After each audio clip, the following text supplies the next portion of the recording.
Assalomu alaykum, hurmatli tomoshabinlar va qadrli nafaqaxo'rlar. Bugun men sizlar bilan juda muhim, hatto shoshilinch deyish mumkin bo'lgan bir mavzuni muhokama qilish uchun yigildik. Ko'pchilik nafaqaxo'rlarimiz uchun juda muhim yangilik eshitilyapti, ammo ko'pchilik bu haqida to'liq ma'lumotga ega emas. Gap 2026 yil 1 maydan boshlab kuchga kirishi kutilayotgan nafaqa tizimidagi tub o'zgarishlar haqida ketmoqda.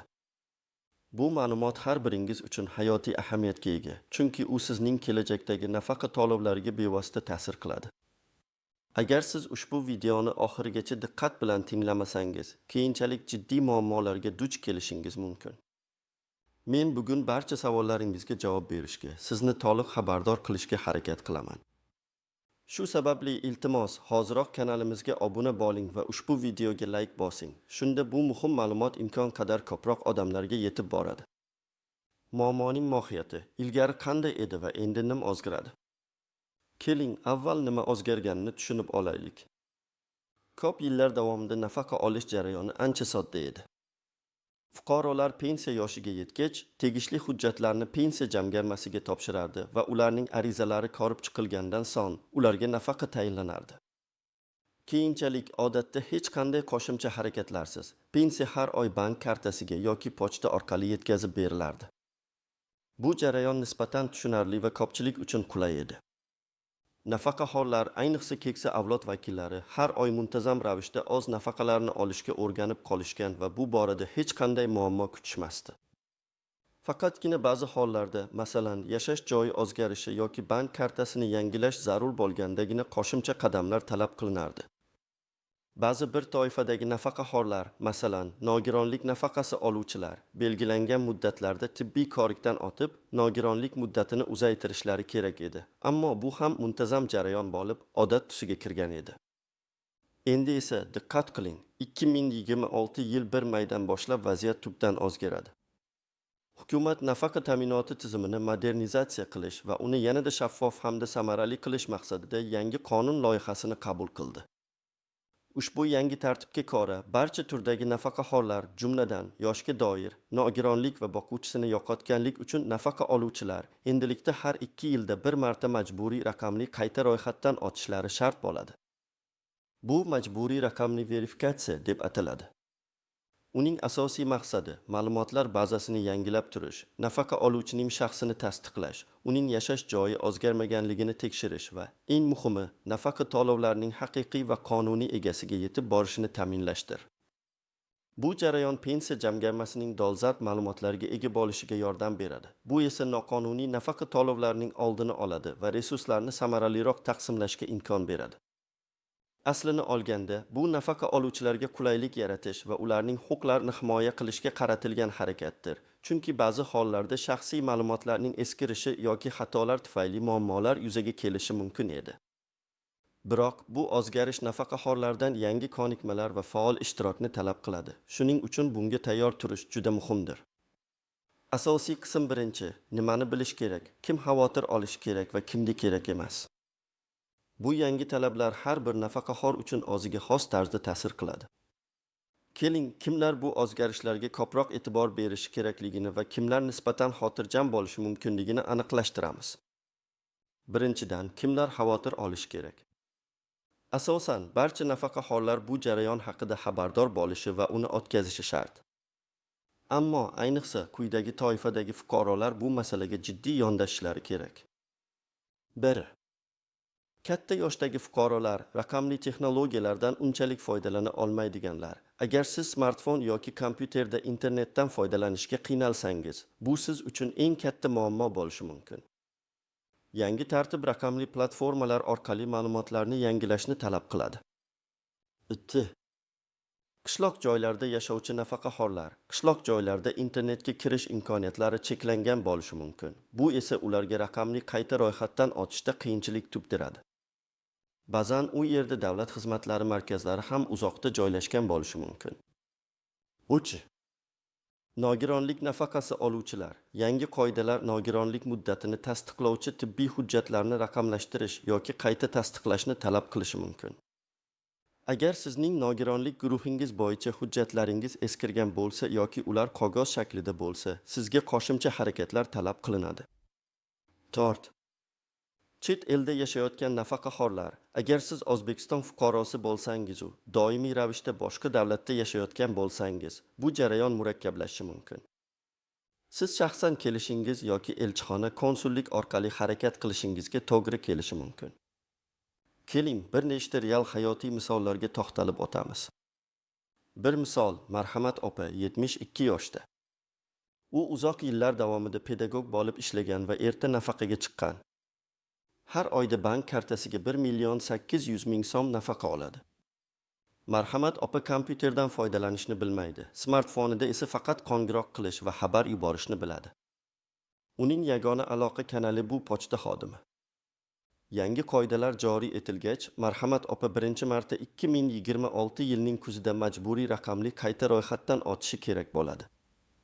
U buni qanday amalga oshirishni bilmaydi. Agar u o'z vaqtida ro'yxatdan o'tmasa, uning nafaqa to'lovlari vaqtincha to'xtatiladi. Bu Marhamat opa uchun jiddiy muammo, chunki uning yagona daromad manbai shu nafaqa. U farzandlaridan yoki nabiralardan yordam so'rashiga to'g'ri keladi. Aks holda u pensiya jamg'armasiga shaxsan borishi yoki davlat xizmatlari markazlariga murojaat qilishi kerak bo'ladi. Ikki misol, Ahmed aka 68 yoshda. U uzoq yillar xorijda, asosan Rossiyada ishlagan, keyinroq O'zbekistonga qaytib kelib, shu yerda nafaqaga chiqqan. Uning xorijdagi ish stajini tasdiqlovchi hujjatlari faqat qog'oz shaklida mavjud va ularning barchasi rus tilida. Hozirda uning nafaqasi 2.100.000 so'm atrofida. Yangi tartib bo'yicha Ahmed aka o'zining barcha shaxsiy ma'lumotlarini va ish stajiga oid hujjatlarni raqamli platformaga yuklash kerak. Bu jarayonda xorijiy hujjatlar qanday tarjima qilinishi va notarial tasdiqlanishi kerakligi haqida yangi talablar paydo bo'lishi mumkin. Agar u hujjatlarni noto'g'ri taqdim etsa yoki biron bir ma'lumotni o'tkazib yuborsa, uning nafaqasi qayta hisoblanishi yoki to'xtatib qo'yilishi xavfi bor. Bu uning uchun qo'shimcha vaqt va mablag' talab qiladi. Shuningdek, ehtimol yuridik maslahatga ham ehtiyoj tug'diradi. 3 misol, Gulnora opa 55 yoshda, 2 guruh nogironligi bo'yicha nafaqa oladi. Har 2 yilda bir marta tibbiy mehnat ekspert komissiyasidan, TMEK, qayta ko'rikdan o'tib, nogironlik muddatini uzaytiradi. Uning nafaqasi 1.500.000 so'm. Yangi qonun bo'yicha uning tibbiy ma'lumotlari va TMEK xulosalari ham raqamli bazaga kiritilishi shart. Agar uning so'nggi TMEK xulosasi faqat qog'oz shaklida bo'lsa va raqamli tizimda aks etmagan bo'lsa, u pensiya jamg'armasi yoki davlat xizmatlari markaziga borib, bu ma'lumotlarni raqamlashtirishni so'rashi kerak bo'ladi. Agar u o'z vaqtida bu harakatni qilmasa, uning nogironlik nafaqasi to'xtatib qo'yilishi mumkin, chunki tizim uni nogironlik nafaqasiga ega bo'lish uchun munosib deb topmaydi. Bu esa Gulnora opa uchun jiddiy moliyaviy qiyinchiliklarni keltirib chiqaradi, chunki u ishlay olmaydi. Ikkinchidan, kimlar xavotir olmasligi mumkin? Aslida bu savolga hech kim deb javob berish to'g'riroq. Chunki majburiy raqamli verifikatsiya barcha nafaqaxo'rlar uchun joriy etiladi. Biroq shunday toifadagi fuqarolar borki, ular bu jarayonni ancha oson o'tkazishlari mumkin. 1. Yosh nafaqaxo'rlar va raqamli texnologiyalardan faol foydalanadiganlar. Agar siz internet, smartfon va kompyuter bilan do'st bo'lsangiz, demak siz Migo.uz portali orqali yoki mobil ilova yordamida bu jarayonni uydan turib, qiyinchiliksiz amalga oshirishingiz mumkin. Siz shaxsiy kabinetingizga kirib, ma'lumotlarni bir necha daqiqada yangilashingiz mumkin bo'ladi. 2. Shaxsiy ma'lumotlari pensiya jamg'armasi bazasida to'liq va aniq bo'lganlar. Agar sizning pasport ma'lumotlaringiz, yashash joyingiz, bank hisob raqamingiz va boshqa barcha tegishli ma'lumotlar tizimda to'g'ri aks etgan bo'lsa, verifikatsiya jarayoni faqatgina ma'lumotlarni tasdiqlashdan iborat bo'lishi mumkin. Ular uchun bu shunchaki bir formal qadam bo'lishi mumkin, ammo baribir har bir nafaqaxo'r bu yangi talabga jiddiy yondashishi va belgilangan muddatlarda tegishli harakatlarni amalga oshirishi shart. Xavotir olmaslik emas, balki osonroq o'tkazish tushunchasini qo'llash to'g'riroq bo'ladi. Asosiy qism 2. Istisnolar, tuzoqlar va noan'anaviy nuanslar. Har qanday yangi qoidalar va tizimlar joriy etilganda, ba'zi istisnolar, kutilmagan qiyinchiliklar va noaniq holatlar paydo bo'lishi tabiiy. Yangi nafaqa verifikatsiya tizimi ham bundan mustasno emas. Istisnolar va maxsus holatlar. 1. Og'ir kasallar va yotoqda yotgan nafaqaxo'rlar agar nafaqaxo'r hisobligi sababli davlat xizmatlari markaziga shaxsan bora olmasa yoki internet orqali mustaqil ravishda ro'yxatdan o'ta olmasa nima bo'ladi? Bunday hollarda ehtimol yaqin qarindoshlardan biri notarial tasdiqlangan ishonchnoma asosida ushbu jarayonni amalga oshirishi mumkin bo'ladi. Bundan tashqari, pensiya jamg'armasi yoki davlat xizmatlari markazlari xodimlari og'ir kasal nafaqaxo'rlar uchun uyga borib xizmat ko'rsatish tizimini yo'lga qo'yishi mumkin. Lekin bu hali rasman tasdiqlanmagan variant bo'lib, buning uchun alohida arizalar yozishga to'g'ri kelishi mumkin. Chet elda yashovchi O'zbekiston fuqarolari, yuqorida aytib o'tganimdek, agar siz doimiy ravishda chet elda yashasangiz, verifikatsiya jarayoni O'zbekistonning chet eldagi diplomatik vakolatxonalari, elchixona yoki konsulliklar orqali amalga oshirilishi mumkin. Ular orqali shaxsingizni tasdiqlab, tegishli ma'lumotlarni taqdim etishingiz kerak bo'ladi. Bu jarayon ancha vaqt talab qilishi va qo'shimcha hujjatlarni, masalan, chet elda yashashni tasdiqlovchi hujjatlar talab qilishi mumkin. Raqamli savodxonligi past bo'lgan nafaqaxo'rlar bu istisno emas, balki jiddiy muammo. Hukumat bu kishilar uchun qo'shimcha dasturlar yoki markazlar tashkil etishi mumkin. U yerda ularga bepul yordam ko'rsatiladi.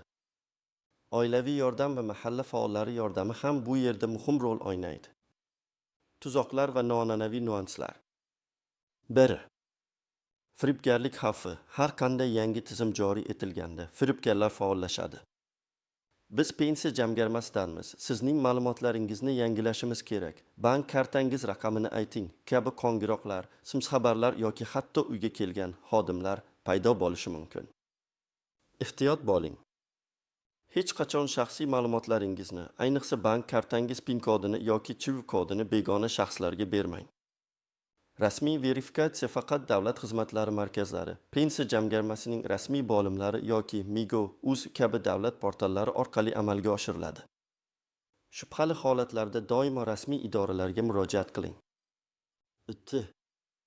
Ma'lumotlardagi xatolar va nomuvofiqliklar. Agar sizning shaxsiy ma'lumotlaringiz, masalan, familiyangizdagi harf, yashash manzilingiz yoki tugilgan sanangiz pensiya jamg'armasi bazasida noto'g'ri yozilgan bo'lsa, bu jarayonni murakkablashtiradi.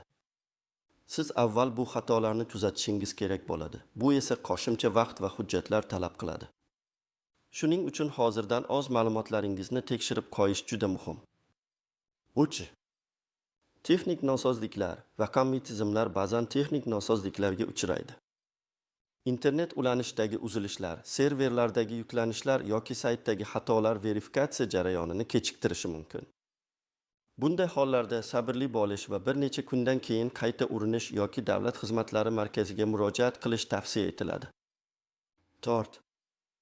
Hujjatlarning eskirganligi. Ba'zi nafaqaxo'rlarning pasportlari eski namunadagi bo'lishi yoki ba'zi bir ma'lumotnomalari muddatini o'tab bo'lgan bo'lishi mumkin. Yangi talablar biometrik pasport yoki IT kartani majburiy qilishi mumkin. Agar sizda hali eski namunadagi pasport bo'lsa, uni almashtirishga shoshiling. 5. Qonunchilikdagi o'zgarishlar. Bu qonun loyihasi hali yakuniy emas va unga qo'shimcha o'zgartirishlar kiritilishi mumkin.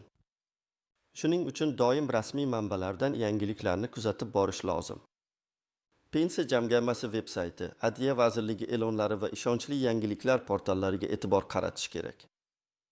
Amaliyot shuni ko'rsatadiki, yangi tizimlarga moslashish har doim ham oson kechmaydi. Shuning uchun oldindan tayyorgarlik ko'rish, barcha detallarni o'rganish va shubhali holatlarda mutaxassislardan maslahat olish juda muhimdir. Amaliy maslahat: nim qilish kerak. Endi esa eng muhim qismga o'tamiz. Siz, qadrli nafaqaxo'rlar, bu yangi talablarga qanday tayyorgarlik ko'rishingiz kerak? Sizga aniq va bosqichma-bosqich ko'rsatmalar beraman. Har bir qadamga diqqat qiling, chunki bu sizning nafaqa to'lovlarining uzluksizligini ta'minlashga yordam beradi. Birinchi qadam: ma'lumotlaringizni tekshiring va hujjatlaringizni tartibga soling. Bu eng asosiy qadam. Hozirdayoq pensiya jamg'armasi bazasida siz haqingizdagi ma'lumotlar qanchalik to'g'ri va dolzarb ekanligini bilib oling. Qayerga murojaat qilish kerak? Hududingizdagi pensiya jamg'armasi bo'limiga shaxsan tashrif buyuring. U yerda sizga o'z ma'lumotlaringizni tekshirishda yordam berishadi. Migov.uz portalidagi shaxsiy kabinetingizga kiring. Agar sizda kabinet bo'lmasa, uni ro'yxatdan o'tkazishingiz kerak bo'ladi. Bu portal orqali siz o'zingiz haqingizdagi ko'plab ma'lumotlarni, jumladan pensiya hisobingiz holatini ko'rishingiz mumkin. Nimalarni tekshirish kerak? Ism-sharifingiz va tugilgan sanangiz to'g'riligini. Pasport yoki it karta ma'lumotlaringizning dolzarbligini. Agar sizda eski namunadagi pasport bo'lsa, uni it kartaga almashtirish zarur bo'lishi mumkin. Muddatni cho'zmang. Yashash joyingizdagi propiska ma'lumotlarining to'g'riligini. Bank kartangiz ma'lumotlari to'g'riligini va uning amal qilish muddatini. Agar siz nogironlik nafaqasi olsangiz, timik xulosangizning muddati va uning raqamli tizimda mavjudligini. Ikkinchi qadam, kerakli hujjatlarni tayyorlab qo'ying. Garchi ko'p ma'lumotlar raqamlashtirilgan bo'lsa-da, ba'zi hollarda asl nusxalar yoki ularning tasdiqlangan nusxalari talab qilinishi mumkin. Qaysi hujjatlar kerak bo'ladi? Biometrik pasport yoki it karta asl nusxasi va nusxasi. Pensiya guvohnomasi agar mavjud bo'lsa. Bank kartasi, bankdan hisob raqamingiz to'g'risida ma'lumotnoma talab qilinishi mumkin. Nogironlikni tasdiqlovchi timik xulosasi, nogironlik nafaqasi oluvchilar uchun. Nikoh guvohnomasi ayrim hollarda, masalan, erining nafaqasi hisobiga yashovchilar uchun. Qaramog'ingizda farzandlaringiz yoki boshqa shaxslar borligini tasdiqlovchi hujjatlar agar mavjud bo'lsa va nafaqa miqdoriga ta'sir qilsa. Bu hujjatlarning barchasini bir papkada yigib qo'ying va ularning nusxalarini ham oldindan tayyorlab qo'ying. Uchinchi qadam, majburiy raqamli verifikatsiya jarayonini amalga oshirish. Bu qadam 2026 yil 1 maydan keyin boshlanadi. Ammo siz oldindan tayyorlanishingiz kerak. Qayerga murojaat qilish kerak? Eng oson va qulay usul MiGov.uz davlat xizmatlari portali orqali onlayn tarzda. Agar siz kompyuter yoki smartfonni yaxshi ishlata olsangiz, o'z shaxsiy kabinetingizga kirib, nafaqa to'lovlarini verifikatsiya qilish yoki shunga o'xshash xizmatni tanlab, ko'rsatmalarga amal qilasiz. Sizdan ma'lumotlarni tasdiqlash va ehtimol ba'zi hujjatlarning skanerlangan nusxalarini yuklash so'raladi. Bir davlat xizmatlari markazlariga murojaat qilish. Agar sizda internetdan foydalanish imkoniyati yo'q bo'lsa yoki raqamli texnologiyalar bilan ishlashga qiynalsangiz, siz eng yaqin davlat xizmatlari markaziga murojaat qilishingiz mumkin. U yerda malakali xodimlar sizga yordam berishadi. O'zingiz bilan yuqorida sanab o'tilgan barcha hujjatlarni olib borishni unutmang. Mahalliy pensiya jamg'armasi bo'limlari. Ular ham zarur hollarda yordam ko'rsatishi mumkin, ammo asosiy yuk davlat xizmatlari markazlariga tushishi kutilmoqda. Nima qilish kerak? Arizani to'g'ri to'ldirish. Kerakli hujjatlarni taqdim etish yoki raqamli shaklda yuklash. Barcha ma'lumotlarning aniqligini 2 marta tekshirish. 4-qadam, muddatlarga rioya qiling va monitoring qiling. Hukumat ushbu majburiy verifikatsiyani amalga oshirish uchun aniq muddatlar belgilaydi. Bu muddatlar sizning tugilgan oyingizga yoki familiyangizning birinchi harfiga qarab belgilanadi. Belgilangan muddatdan kech qolmang. Agar siz belgilangan muddat ichida verifikatsiyadan o'tmasangiz, nafaqa to'lovlaringiz vaqtincha to'xtatilishi mumkin. Jarayonni tugatgandan so'ng uning holatini kuzatib boring. MiGov.uz portalidagi shaxsiy kabinet orqali yoki pensiya jamg'armasi bilan bog'lanib, arizangizning ko'rib chiqish holatini bilishingiz mumkin. Qo'shimcha maslahatlar. 1. Yordam so'rashdan tortinmang. Agar sizda raqamli savodxonlik past bo'lsa, farzandlaringiz, nabiralaringiz, qo'shnilaringiz yoki mahalla faollaridan yordam so'rashdan tortinmang. Biroq ularga shaxsiy ma'lumotlaringizni to'liq ishonch bilan berishdan avval ularning ishonchligiga amin bo'ling. 2. Rasmiy manbalarga ishoning. Faqat pensiya jamg'armasining rasmiy sayti, MiGov.uz portali, davlat xizmatlari markazlari yoki rasmiy davlat axborot agentliklari orqali tarqatiladigan ma'lumotlarga ishoning. Shubhali qo'ng'iroqlar yoki xabarlarga e'tibor bermang. 3. Yangiliklardan xabardor bo'ling. Nafaqa tizimidagi o'zgarishlar haqida doimiy ravishda ma'lumot olib turing. Bizning kanalimizga obuna bo'lish bu borada sizga yordam beradi. Xulosa qilib aytganda, bu yangi tartib nafaqa hollar uchun ba'zi qiyinchiliklar tug'dirishi mumkin. Ammo oldindan tayyorgarlik ko'rish va to'g'ri harakat qilish orqali siz bu jarayonni muvaffaqiyatli yakunlashingiz mumkin. Xulosa va yakuniy chaqiruv. Hurmatli do'stlar, bugun men sizga 2026 yil 1 maydan boshlab nafaqa tizimida joriy etilayotgan muhim o'zgarishlar haqida to'liq ma'lumot berishga harakat qildim. Eng asosiysi shuki, barcha nafaqaxo'rlar majburiy raqamli verifikatsiyadan o'tishlari kerak bo'ladi. Bu sizning nafaqa to'lovlaringizning kelajakda ham uzluksiz davom etishi uchun juda zarur. Oldindan tayyorgarlik ko'rish, kerakli hujjatlarni tartibga solish va belgilangan muddatlarga rioya qilish juda muhim. Kechiktirish yoki e'tiborsiz qoldirish jiddiy moliyaviy muammolarga olib kelishi mumkin. Har doim rasmiy manbalardan ma'lumot oling va shubhali takliflardan ehtiyot bo'ling. Meni diqqat bilan tinglaganingiz uchun rahmat. Umid qilamanki, ushbu ma'lumot siz uchun foydali bo'ldi. Sizning fikringiz biz uchun juda muhim. Iltimos, bu boradagi savollaringizni, takliflaringizni yoki shaxsiy tajribangizni izohlarda yozib qoldiring. Bu boshqa tomoshabinlarga ham yordam berishi mumkin. Videoga like bosing va albatta kanalimizga obuna bo'ling. Shunda biz kelajakda ham sizga foydali va dolzarb ma'lumotlarni yetkazishda davom etamiz. O'zingizni va yaqinlaringizni asrang. Keyingi videolarda ko'rishguncha xayr.